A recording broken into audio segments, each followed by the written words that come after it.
I don't know how many years on this earth I got left. I'm gonna get real weird with it.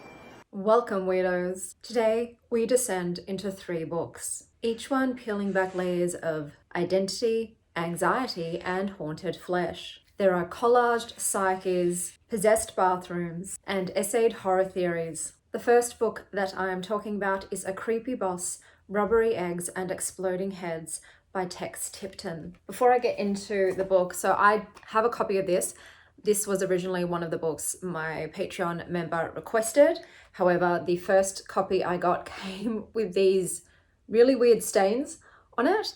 So I thought, I can't send that to them. So I got another copy and I was left with this. So I thought I may as well read it. So in this book, you have Laura, and Laura is just trying to survive corporate life, crappy breakfasts, and whatever unholy entity is trying to crawl out of her reflection. Is it a demon? A mental health crisis? Her manager's gross and disgusting aura? No one knows. Least of all, Laura. In this book, you have exploding head syndrome, which is actually something I experienced myself.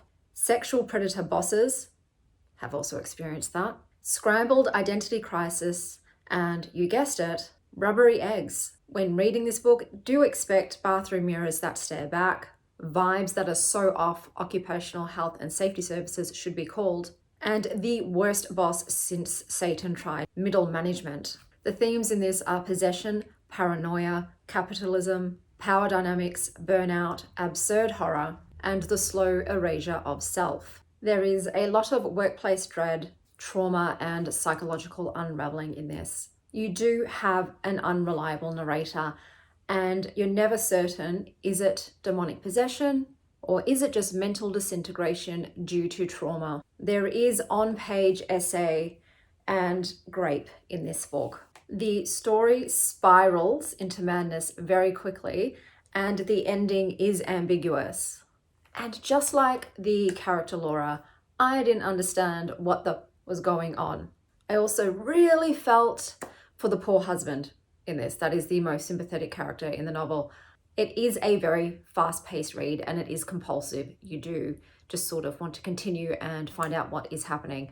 But I found it a little unsatisfying. Overall, I thought it was an okay read.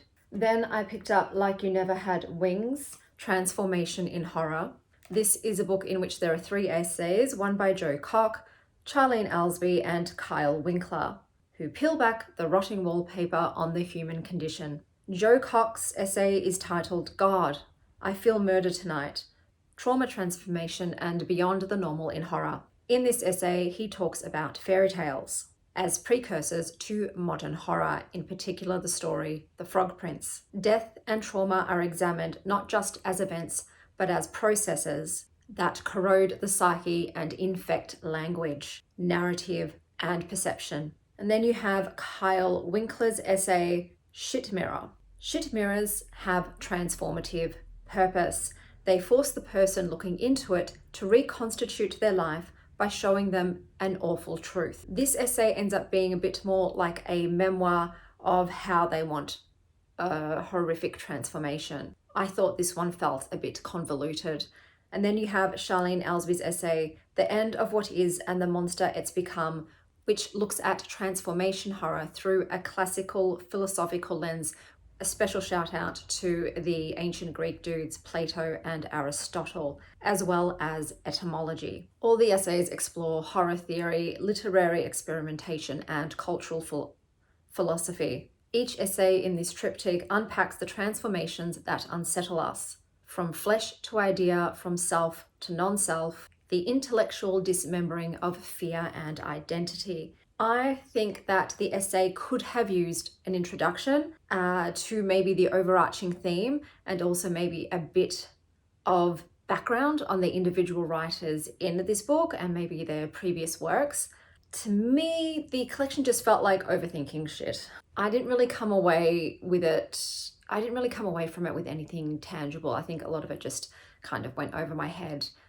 So I didn't really enjoy this little collection. The final book that I read is An Exorcism, a photo romance by Penny Slinger.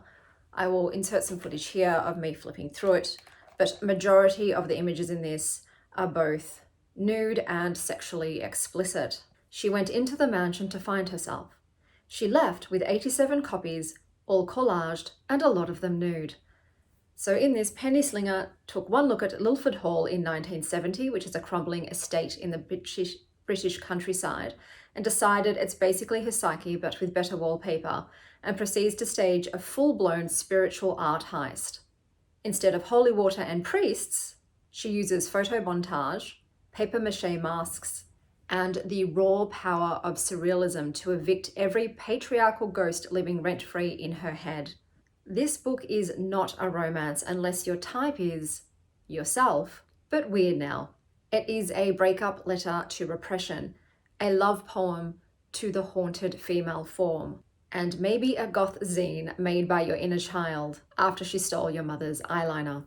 In this book, there are doors that symbolize vaginas, eyes in unexpected places, and Victorian vibes, but make it less exorcism and more performance art. By the end of the book, you're not sure if you've been exorcised or just seduced by the world's most glamorous poltergeist. Either way, it's iconic.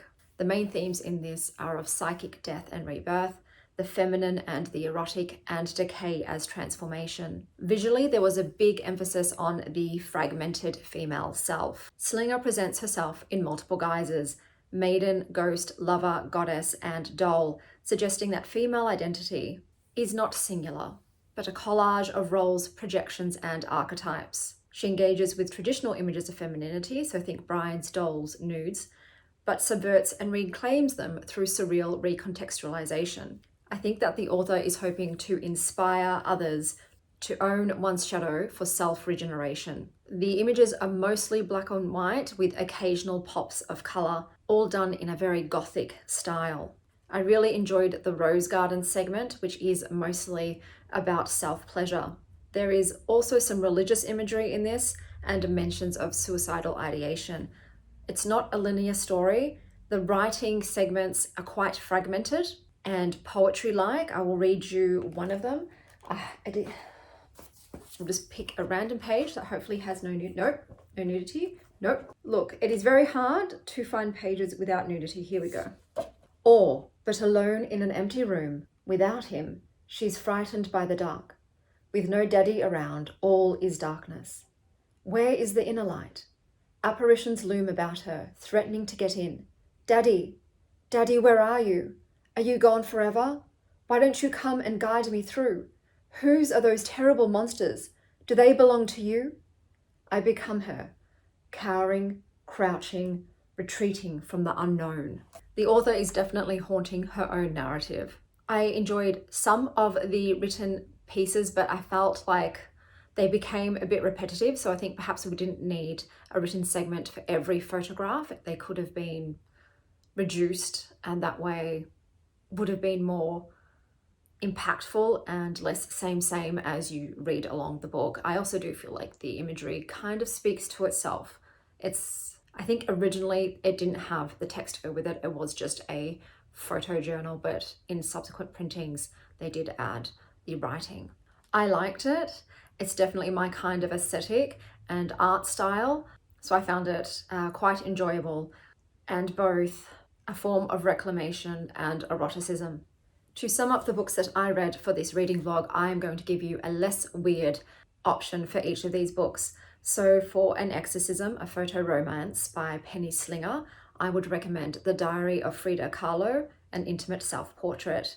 Like Penny Slinger, Frida Kahlo used her own image and inner life as a living canvas, and this book blends sketches, watercolors, poems, and handwritten notes from Kahlo's personal journal. It's a visual self-exorcism in Technicolor. Less haunted house, more sacred heart. For A Creepy Boss, Rubbery Eggs and Exploding Heads by Lex Tipton, I would recommend Come Closer by Sarah Gran. I think if Tipton's Laura had a literary cousin, it would be Amanda, who finds herself doing strange things she can't explain, like hearing tapping, losing time, and fantasizing about murder. The possession in Come Closer is quiet, precise, and devastating, and definitely demonic. And for Like You Never Had Wings by Jo Koch, Charlene Alsby, and Kyle Winkler, I haven't read another essay on horror so to speak, but I will give you another recommendation for essays on the topic of death, and that is The Happy Death Club by Naomi Westerman. Both books explore death, grief, identity, and horror, but through different lenses. Happy Death Club has the same bones as Like You Never Had Wings, death, horror, identity, but wears a softer, funnier, more human face. So whether it's through Penny Slinger's photoromantic rituals, Lex Tipton's spiraling office terrors, or the theoretical autopsies of Koch, Alsby, and Winkler, these books remind us possession isn't just supernatural. It's personal. It's cultural. It's about who gets to inhabit a body and who's being edited out of the frame. For today's perfume, it is Holly Rose, room 1015. The notes in this are black currant, black pepper, rose oil, orchid, leather, and patchouli. Holly Rose is a rock and roll rose. It's dark, sultry, and a little wild. It's romantic with an edge. It's for those who love classic beauty but want something unexpected and rebellious. Think a leather jacket over a silk slip. It feels confident, a little mysterious, and perfect for nights out, creative events, or moments when you want to channel bold, creative, artistic energy. When I first smelt this perfume, I got Kinky Horse Girl as the image that came to mind. The book that I would pair with this perfume is Vivian by Emily Rousseau.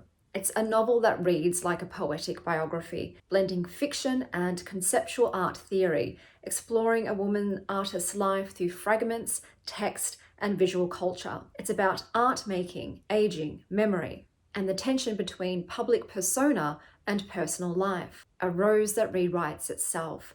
Beauty, memory, and rebellion in every note. For today's activity, I'm going to an event at Lore Perfumery. So today, the creator behind the brand, the Raconteur, is showcasing and unveiling 6 new gourmand scents that are based on Australian desserts. So I'm very excited, and I will take you along with me for that.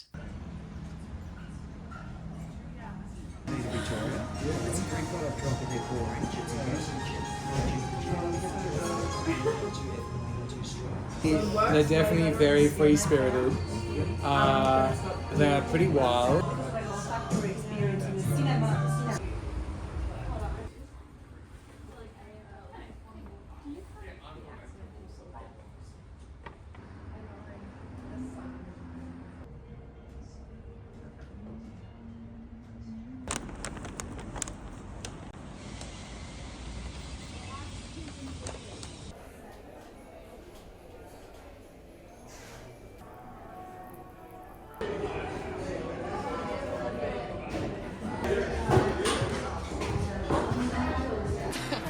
We are the weirdos, mister.